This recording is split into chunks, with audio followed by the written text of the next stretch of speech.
Few defenses for black are as easy and as deadly as the Benko Gambit. Today, I'm going to show you why it's intuitive, aggressive, and has such a crazy success rate that it even hides a queen sacrifice along the way. So here we go. Pawn to d4, followed by knight to f6, which stops pawn to e4 from your opponent. Then comes c4, taking over the center, and that's when you go c5. This is the Benoni defense, and it's already an interesting and solid opening on its own. But there's one move that most players don't notice in time. I'm going to show you the mistake that could cost you the game. But first, you need to see why this position has a devastating threat. First of all, that pawn on c5 is already a very interesting move for a specific reason. The pawn is undefended, and sometimes if you're just starting out, you might see your opponent take that pawn right away.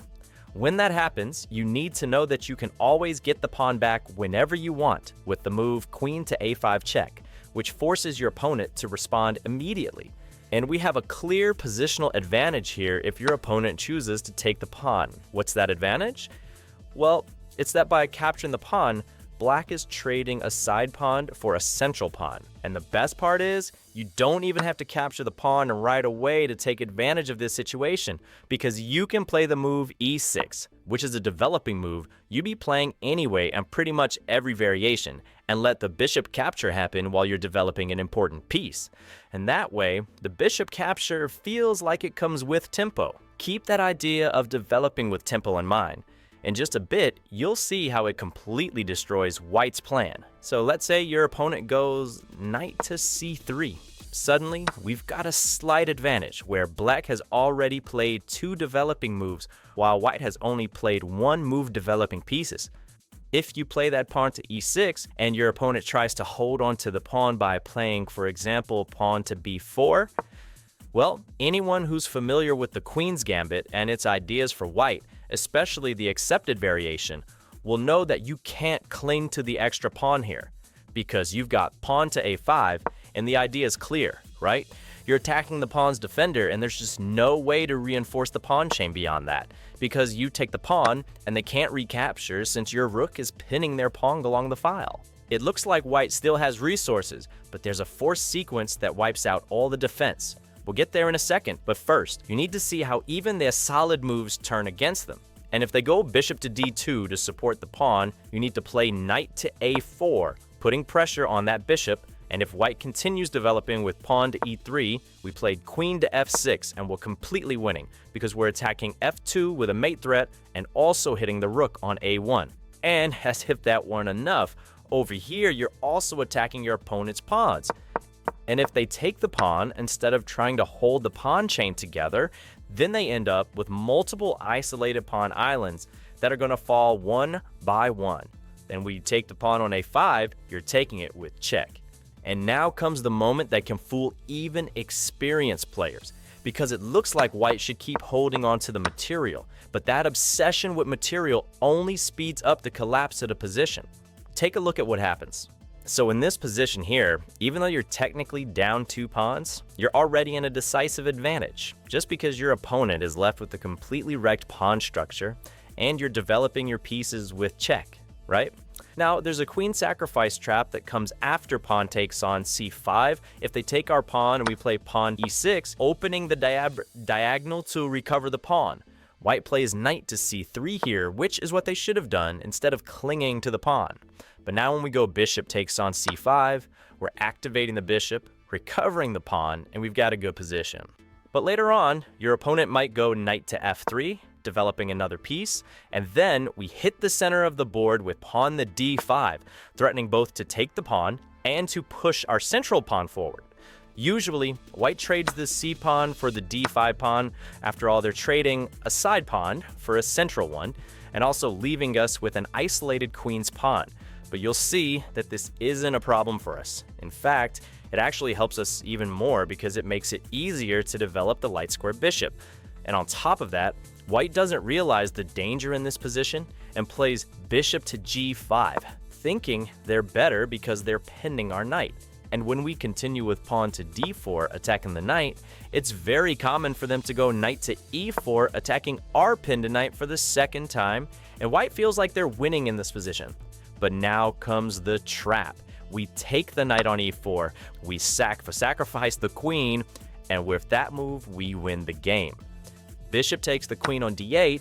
What white doesn't realize is that we also have our own shot with bishop to b4 check. And that forces white to give up their queen as well. How do they defend in this position? Notice that knight to d2 doesn't help, because we take bishop on d2, and now the opponent is forced to give up the queen. Then comes queen takes on d2, knight takes, king takes, and we take their bishop on d8. And here's what I wanted you to notice. When white plays that aggressive move, thinking they're creating pressure, they're actually opening the door for the devastating queen sacrifice, exactly like we just saw. At the end of all this, we're up a knight and in a completely winning position. All right, we've already covered what to do if the opponent captures the pawn on c5. But what if they actually know what they're doing? They won't want to let you take their pawn, and they won't want to take yours either, right? So there's a much more solid option for white here, which is pushing the pawn to d5. That's the move that makes the most sense for the white player in this position, because it holds space in the center of the board and also keeps that positional edge they've had since the start of the game. But this is exactly the moment when you play the move they're not expecting. But before you do, I need you to understand that if you don't have the weapon that is knowing the Benko Gambit, you can get into trouble, because now you've got less space and things can get tricky for black. Still, don't worry, because the gambit actually comes from this very position. You offered the gambit with pawn to b5, giving up the pawn to your opponent. What's the idea behind this move? The idea is that, first of all, if they decline the gambit and don't take their pawn, playing something like pawn to b3 to hold the structure, you can just go ahead and capture the pawn on c4, and that's totally fine. You're in the super comfortable position with really natural development, and you'll probably go on to explore the open b file that shows up on the board. You'll bring your rook to b8, fianchettle your bishop, play pawn to d6 to solidify the center, and then place the knight on d7.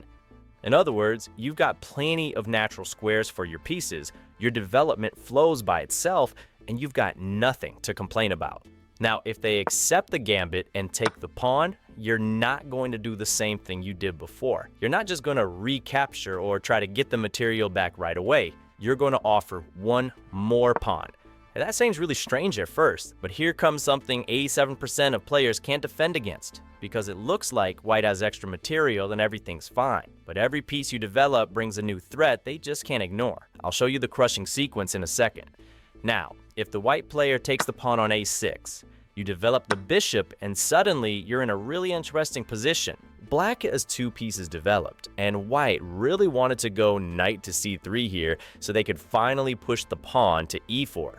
But the moment that pawn moves, you're going to capture white's bishop and they'll lose the right to castle. And from there, you'll have no trouble recovering all the material you sacrificed earlier in the game. So, one of the most common plans for the white player in this position? Well, it's very common for them to develop the knight to c3, mainly to stop queen to a5 with check. Or, at least to make sure that move doesn't come with tempo on the queen, because one way or another, that move is going to hit the board.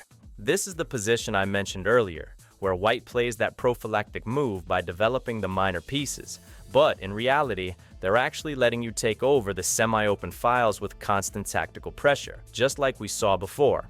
And without this knowledge, you wouldn't know how to take advantage of the gambit.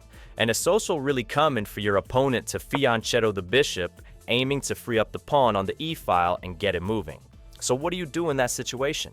Surprisingly, you just keep developing your pieces into a well-defined setup, almost like you're mirroring your opponent's moves. You're also preparing your own fianchetto, placing the bishop on the long diagonal. Here, you're going to take control of that long diagonal, while the diagonal your opponent seems to be aiming for won't really matter that much, because there's a pawn of theirs that we're going to trap as soon as their bishop lands on g2. Now remember, the move pawn to d6 is absolutely key right now, because it locks down that pawn and completely shuts down the bishop, which ends up stuck on a diagonal way less active than the one you're placing your own bishop on. So as soon as your opponent's bishop goes to g2, immediately push your pawn to d6. That way, they won't have any pressure on your rook, and you lock the structure in your favor. So knight to f3 comes in, and you respond by developing your bishop to g7. And right here, you can already see where your pieces naturally want to go for the rest of the game. Your other knight is heading to d7, and while you might not have the immediate compensation you get in an accepted gambit, now white has only played natural moves so far, but you're already slightly ahead in development. And here's the thing, black wins the overwhelming majority of games that reach a position like this. So we get castling, then knight to d7, and pretty soon you'll see that every move that feels completely natural for white just ends up giving black a bit more of an edge.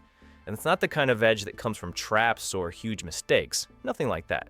It's just that there's too much pressure building on your opponent's side of the board, and eventually, one of those pieces or pawns is just gonna fall. For example, this bishop puts some really serious long-term pressure along this diagonal, while the other bishop is doing the exact same thing on this other important diagonal. So your opponent has to spend an entire move just to go rook to e1 with the sole purpose of getting off that strong bishop diagonal and trying to push the e-pawn without too much trouble. So here we get castling, followed by knight to c3, and now comes queen to a5. This move with the queen to a5 is the most curious and interesting one I've got to show you in this line. So what's the idea behind it? The idea is to put pressure on the knight so that our knight can jump to g4 later on, and you'll be threatening to win that pawn back while keeping your full positional edge. Now you might be thinking, but wouldn't it be a problem if they develop the bishop here and go for some kind of discovered attack? And the answer I give you is no, that's definitely not a problem.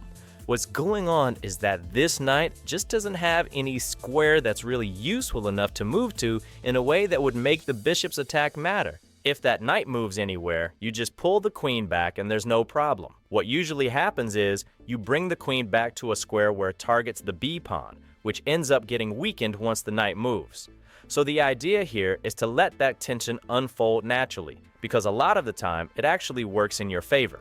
We've got the e4 pawn, which is a pretty interesting move. The player with the white pieces went rook to e1, followed by knight to c3, all just to set up this pawn push. And your response is a move that's also super thematic here, and it's one you've really got to know. Whenever the e-pawn moves, it's a great moment to consider playing the knight to g4. That knight on g4 plays three really important roles. The first is that it opens up the bishop and at the same time puts pressure on the opponent's knight. And in a lot of cases, this move just wins you a pawn. On top of that, you can go for a knight maneuver, bringing it to the e5 square, which is a really powerful spot. And finally, that knight also controls the e5 push, a move that's no longer possible since the knight is now directly controlling that square. If your opponent kicks your knight, the right response is to simply reposition it to the e5 square. And in that new spot, it gets really strong because it has access to multiple infiltration squares on your opponent's side of the board. And here's the thing, they can't just take it, because if they do, you'll just replace the knight that was on e5 with another one and the pressure stays on. Alright, so we get bishop to d2, which directly handles the threat we had of winning material on c3.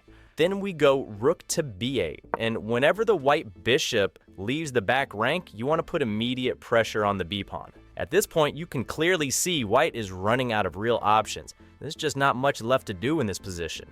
That pawn, for example, is already pretty tough to defend. If rook b1 comes in trying to reorganize, black plays bishop to d3, and that pretty much ends the game. Then we get pawn to h3, kicking the knight again. The knight drops back to e5, and you can really feel how dominant black's position is right now.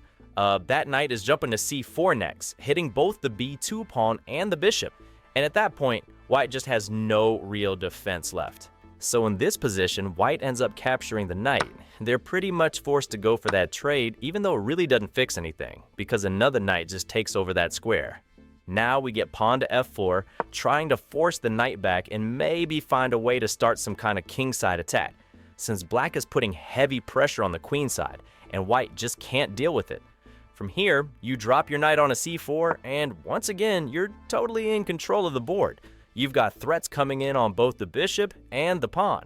If the bishop pulls back, the knight falls, and right after that, the pawn's coming off too. So in this situation, they went pawn to b3, trying to at least save the pawn that was under threat. But that just falls into a tactic by black, because here you can take the bishop. After that, the queen captures the knight, and then another knight falls as well.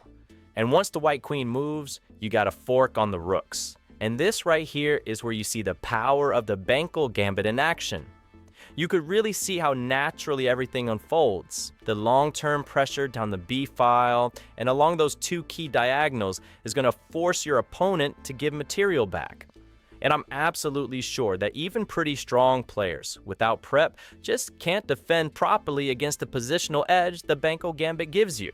And here's the thing, you've mastered the Benko against d4, but what about when they go e4? Without a solid response, you're stuck reacting on autopilot, and your opponent takes over the game by move 2. That's why there's a Sicilian line that punishes 90% of opponents under 1500, intuitively and without any prep. Go ahead and click the video that's popping up on your screen right now. I'll show you how this line has saved me time and time again from getting completely lost right in the opening. Click now and just start to feel those wins rolling in more and more. Because if you stop here, you already know how this story ends. If you enjoyed and learned something new, make sure to hit the like button, subscribe to the channel, and I'll see you in the next video.